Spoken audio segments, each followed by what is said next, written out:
Hello everyone, welcome to our YouTube channel. हमारा आज का session again MCQs on company law पे है।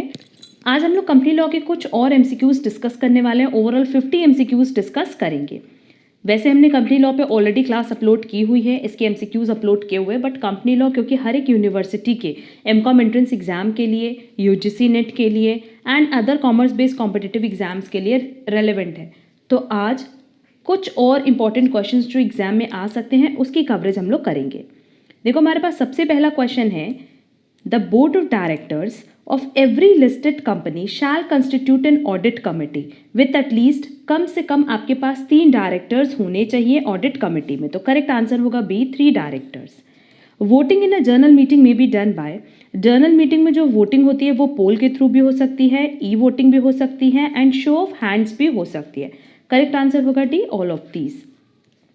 Companies Act 2013 has introduced the concept of non-resident director, resident director, managing director और whole time director. Companies Act 2013 में resident director का concept introduce किया गया।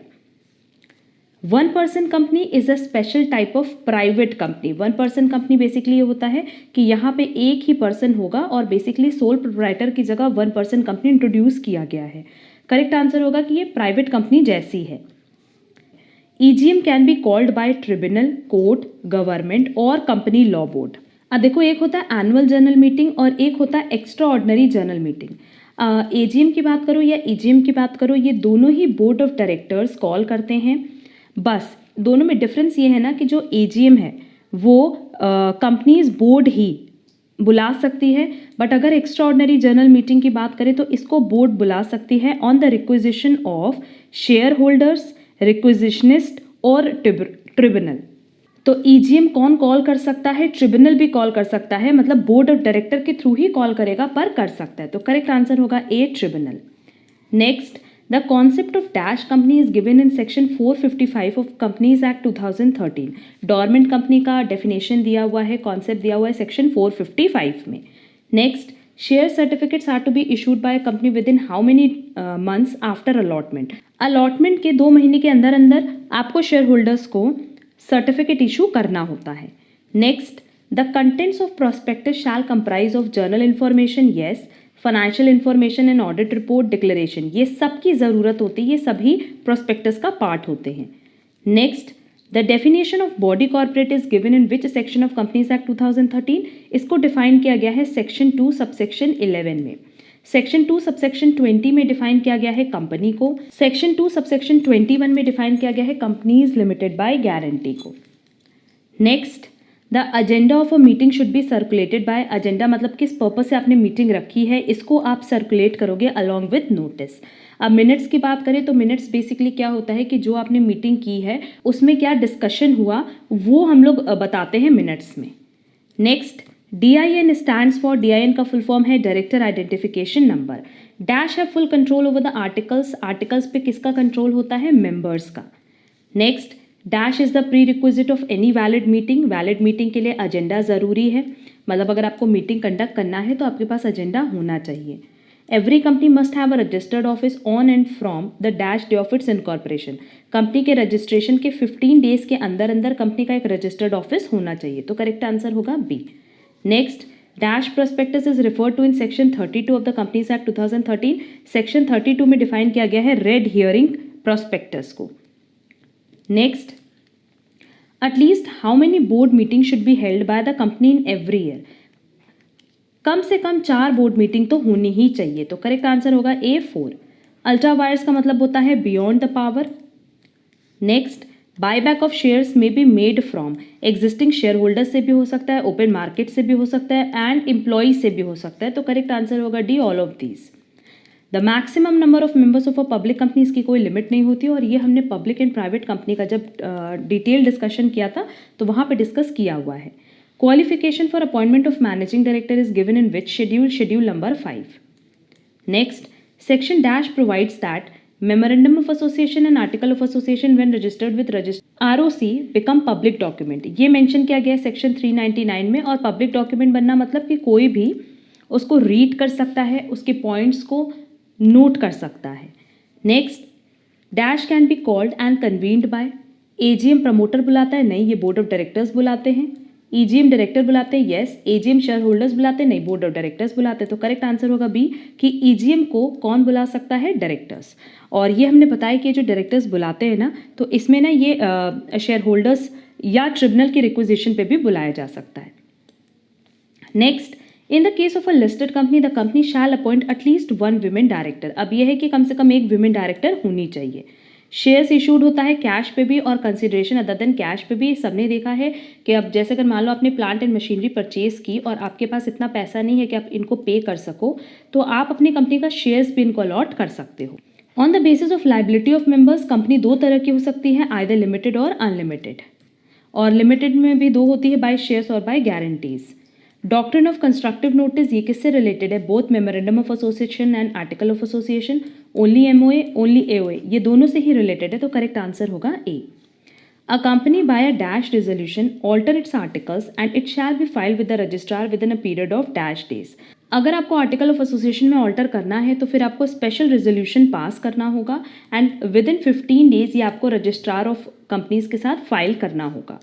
Who can not be appointed as directors of the company? ना तो board of, ना body corporate हो सकता है, ना एसोसिएशन, ना फर्म। सिर्फ इंडिविजुअल को ही डायरेक्टर की तरह हम अपॉइंट कर सकते हैं। Every company shall hold first meeting of the board within dash days of the date of incorporation. जैसे ही डेट ऑफ इनकॉर्पोरेशन हुआ वहाँ से 30 दिन के अंदर अंदर आपको फर्स्ट मीटिंग अपनी हेल्ड करनी होती है। Next, reserve capital of a company is meant to be called only at the time of liquidation. ये सिर्फ लिक्विडेशन के टाइम ही आप ले सकते हो या यूज कर सकते हो। XYZ is a private company. Number of members as on the date of meeting is not more than 100. Dash members personally present shall be the quorum of a meeting. अगर हम प्राइवेट कंपनी की बात करें तो कम से कम 2 members ही quorum बनाते हैं। Correct answer होगा A2। Dash director is given in section dash. अब एज पर क्वेश्चन बात करें तो आंसर होगा कि जो ड्यूटीज़ है डायरेक्टर्स की उसको डिफाइन किया गया है सेक्शन 166 में। अच्छा, यहाँ पे बाकी भी देख लो कि सेक्शन 165 ये किस, इसमें क्या डिफाइन किया गया है? डायरेक्टरशिप। 167 में डिफाइन किया गया है vacation of office of director और 150 में क्या डिफाइन किया गया है? Manner of selection of independent directors. Clear? तो करेक्ट आंसर होगा A, duties section 166।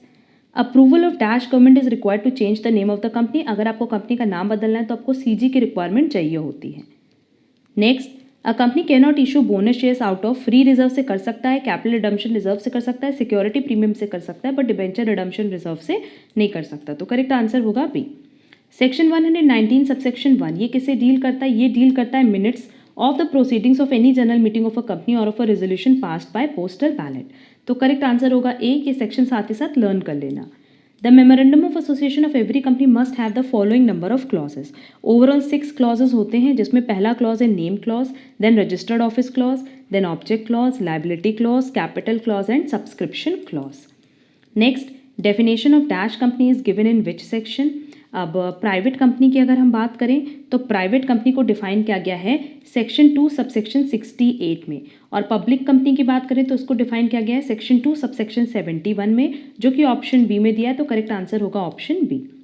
Next, key managerial personnel as per companies act, ये क्या एक्सक्लूड करता है? होल टाइम डायरेक्टर इंक्लूड करेगा, CS भी करेगा, CFO भी करेगा, बट इनकी लिस्ट में CA नहीं आते। Under section 100 subsection 1 the board में whenever required can call the dash of the company. जब भी वो चाहे तो वो EGM बुला सकती है, बस एक्स्ट्रा ऑर्डिनरी जनरल मीटिंग जो होती है वो अर्जेंट मैटर्स पे होती है। क्लियर? और सेक्शन 100 सबसेक्शन 1 में EGM के बारे में बताया गया। तो करेक्ट आंसर होगा B.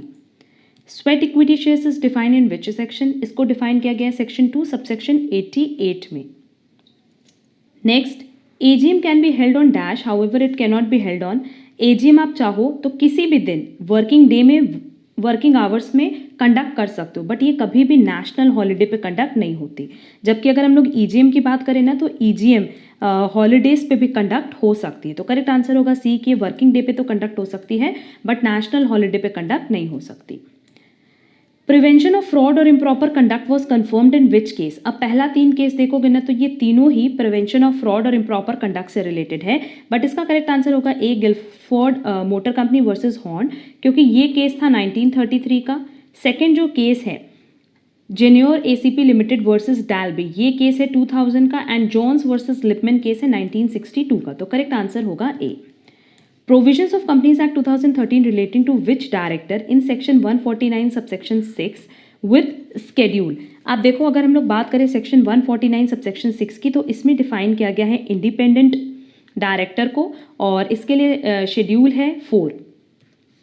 The said equity shares are issued by the company to its employers or directors at a discount, yes, for a consideration other than cash। तो करेक्ट आंसर होगा C, both A and B. Next, notice is a dash communication with date time. Notice basically एक written communication है जिसमें place के बारे में mention होता है।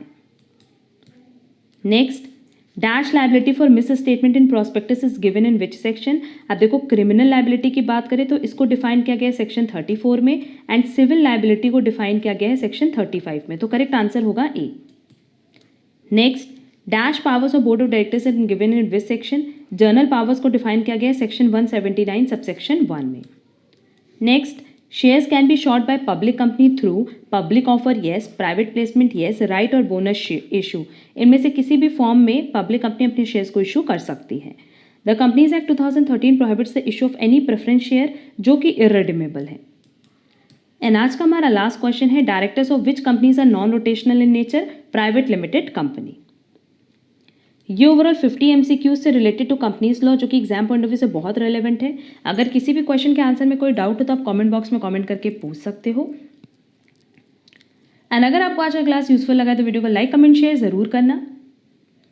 अगर आप हमारे चैनल पर नए हो तो चैनल सब्सक्राइब जरूर कर लेना, सो दैट आगे की क्लासेस की नोटिफिकेशन आपको टाइमली मिल पाए। अब हम लोग मिलेंगे हमारी नेक्स्ट क्लास में, जहाँ हम लोग कुछ और इंपॉर्टेंट क्वेश्चंस डिस्कस करेंगे। आज के लिए बस इतना। Thank you so much.